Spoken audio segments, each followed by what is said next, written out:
산업 주식회사는 2일 인도네시아 국방부로부터 한국형 전투기 사업 체계 개발 분담금 1,320억 원을 받았다고 밝혔다.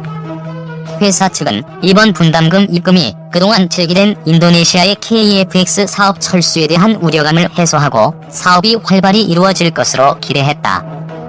카이 측은 지난해 9월 한국과 인도네시아 정 상회담 등 한국 정부의 외교적 지원이 큰 도움이 됐다고 언급했다. 안규백 국회 국방위원장 일행도 지난해 말 인도네시아를 방문해 양국 간 방위산업 협력 강화에 대해 집중적으로 논의했다.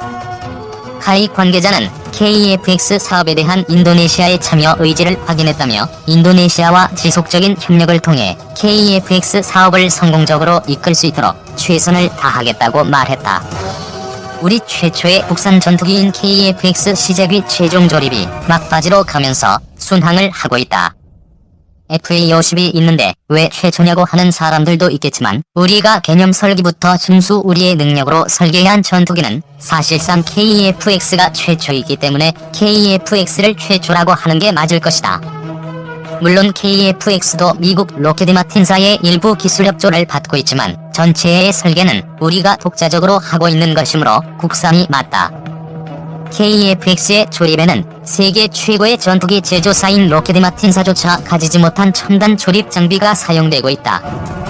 동체의 각 부분을 따로 제작해 이송하여 하나로 조립하는 과정 등에 우리가 자체 개발 제작한 이송 및 로봇 드릴 등을 사용하고 있는데 이는 전 세계 항공기 제작 업체 중 우리 카이가 유일하게 보유하고 있는 장비다. 오차가 수천분의 1mm일 정도로 아주 정교하게 움직이는 기계로서 사람이 하는 것보다 80%의 효율 개선을 이루었다. 우리 조선산업에서 세계 최초로 모듈별 제작 후 조립 방식을 개발해 효율을 개선시켰던 것이 항공산업에도 적용되고 있는 것으로 보여진다. 이를 본 미국의 항공 엔지니어들이 감탄을 금치 못했다는 후문이다. 이미 항공기 제작 인프라가 세계 최고 수준에 올라있다는 평가다. 이 기술이 적용되면서 시제기 제작 일정도 더 앞당겨질 것으로 예상된다. 이와 함께 KF-X의 항모 탑재기 버전의 개발 이야기가 나오는 것을 보면 우리 항공기술자들의 자신감이 불붙고 있는 듯 싶기도 하다. 카이 측은 자신감을 보이고 있으며 방사청도 그 가능성에 큰 점수를 주고 있는 듯하다. 한국형 무인기에 사용될 추격 5,000파운드급 터보핀 제트 엔진 개발에도 착수한 상태다. 우리나라 유일의 항공기 엔진의 정비 및 제작을 하고 있는 한화에어로스페이스를 중심으로 개발을 하고 있다.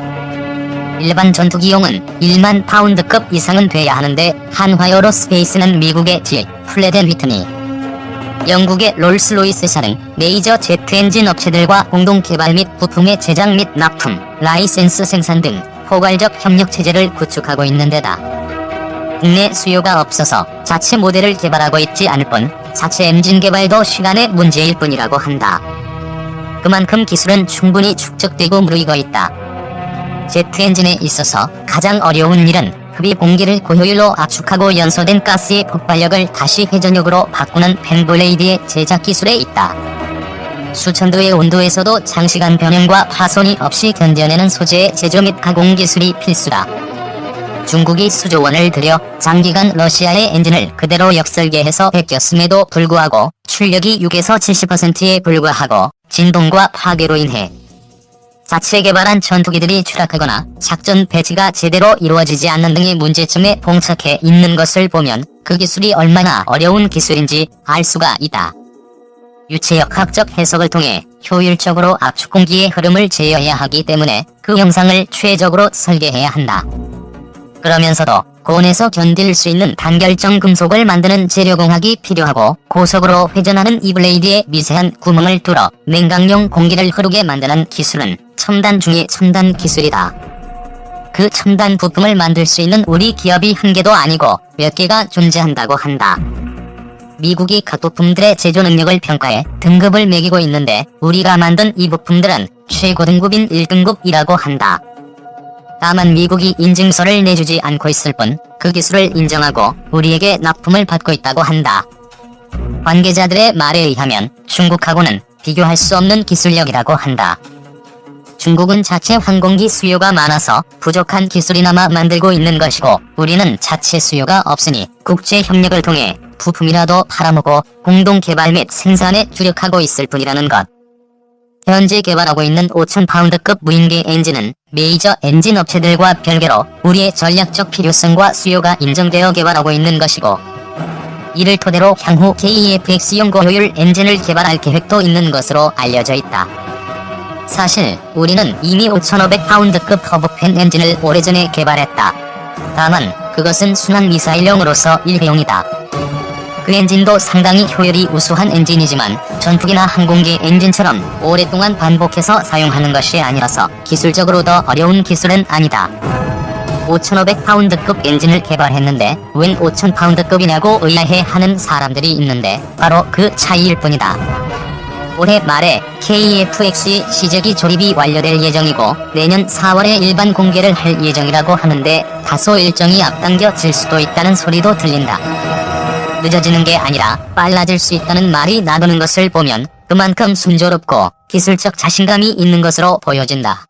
내년 4월이 기다려진다. 우리나라는 이미 미국의 도움을 받아 FA-50이라는 경전투기를 개발해본 경험을 가지고 있다. 금년부터는 본격적인 중형 전투기인 한국형 차세대 전투기의 상세 설계 대부분을 마치고 시제기 제작에 돌입했다. 내후년이면 시제기가 선을 보인다. 개발부터 제작까지 국내 기술로 이루어지는 최초의 완전 국산 전투기다. 개조개량 및 그 어떤 무기를 달던 우리 마음대로 할 수 있는 시대가 열리는 것이다. 수출도 우리 마음대로 할 수 있다. 우리가 개발한 첨단 장비뿐만이 아니라 외국에서 개발된 장비만 사다가 마음대로 탈 수도 있다. 그동안 미국의 허락이 없으면 못했던 제한들이 완전히 없어지는 것이다. 군이나 개발기관은 상세 성능에 대해 말을 매우 아끼고 있지만 발표된 내용만으로만 봐도 기존에 우리가 보유한 미국제 전투기들의 성능을 확 뛰어넘을 것으로 예상되고 미국의 5세대 전투기를 제외하면 가장 뛰어난 전투기가 될 것으로 예측들을 하고 있다. 그동안 가장 문제가 됐던 AESA 레이더와 IRST 등 4대 핵심 기술과 미국이 기술 이전을 거부한 기술들도 다 국산화 완료 단계에 접어들었다. 사실상 개발 성공이라고 말해도 될 단계이다. 이에 미국은 한국이 실제 자신들의 능력을 숨기고 있다며 매우 경계 어린 눈초리로 보고 있다고 한다. 그도 그럴 것이 한국은 이미 몇 년 전에 스텔스 도료를 국내 개발을 했었고 잠수함에 적용될 음파 스텔스 메타 물질을 개발해냈었다. 미국이 이전을 거부한 기술들도 우리에게 전혀 없었던 기술들이 아니다. 현존하는 전투기들의 기술에 필적하거나 뛰어넘는 기술이 아니면 새로 개발하는 의미가 없기 때문에 힘들었던 것이고 국내외 관계자들의 의심을 샀던 것이지 그 집안 기술적 토대는 오랫동안 축적해왔었다. 어쩌면 5세대 세미스텔스로 첫 방향을 잡은 것은 주변국이나 미국의 견제를 회피하기 위한 묘책이었는지도 모른다. 이런데도 일부 밀리터리 마니아층에서 경제 논리나 국내 기술에 대한 무지 또는 불신으로 아직도 반대 또는 비판의 목소리를 내고 있는 사람들이 있다.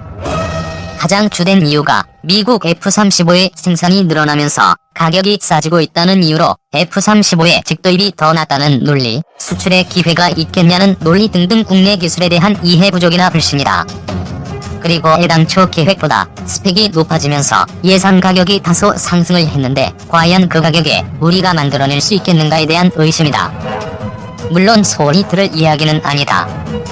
그러나 국방과 안보는 그 어떤 논리보다 우선순위의 개념이며 경제 논리로 저울질할 수 있는 게 아니라는 점을 간과한다. 국방의 궁극적인 목표는 자주국방이며 자주국방의 초석은 바로 무기의 국산화다. 전쟁을 수행하는 핵심 무기를 스스로 만들지 못한다면 자주국방은 불가능하다. 또한 그들이 주장하는 경제 논리를 들이대도 마찬가지다.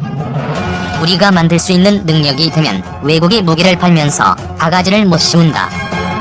우리가 할 수 있는 부분은 우리가 하고 안 되는 부분만 사들여오는 것과 아무것도 할 수 없어서 모두 외국에 의존해야 하는 것과는 천지차이란 것이다. 그래서 무기의 국산화는 국가 철학으로 봐야 할 최우선 순위의 개념이다. 구시대 전투기도 안 만들어 본 한국이 어떻게 차세대 전투기를 만든다는 것이냐는 의문이 제기될 수 있다. 그러나 이게 뭐 하루아침에 번갯불에 콩 튀겨 먹는 생각으로 나온 발상이던가?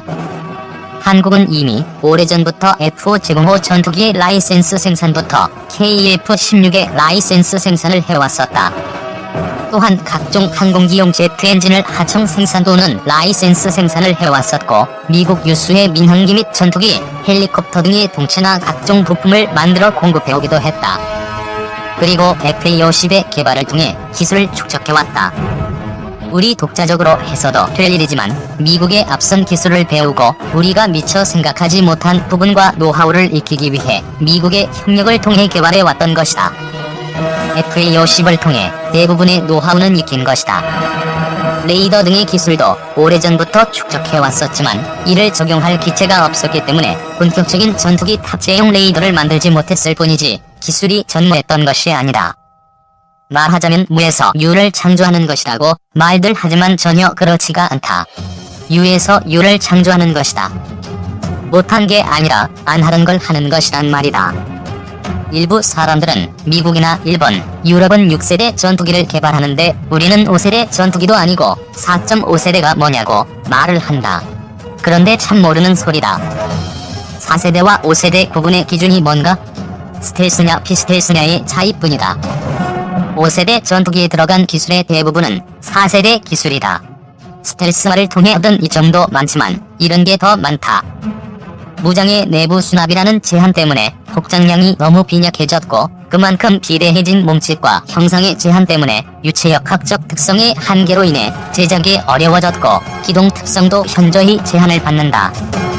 한 번 출격할 때마다 소요되는 비용이 너무 비싸고 정비 수요가 많이 발생해 가동률도 형편없다. 미국의 F-35의 경우 가동률이 50%도 안 된다고 한다. 때문에 미국은 4세대 전투기의 업그레이드를 통해 4+5세대 전투기의 합동작전 교리를 개발하고 업그레이드된 4세대 전투기의 추가 도입을 추진하고 있다.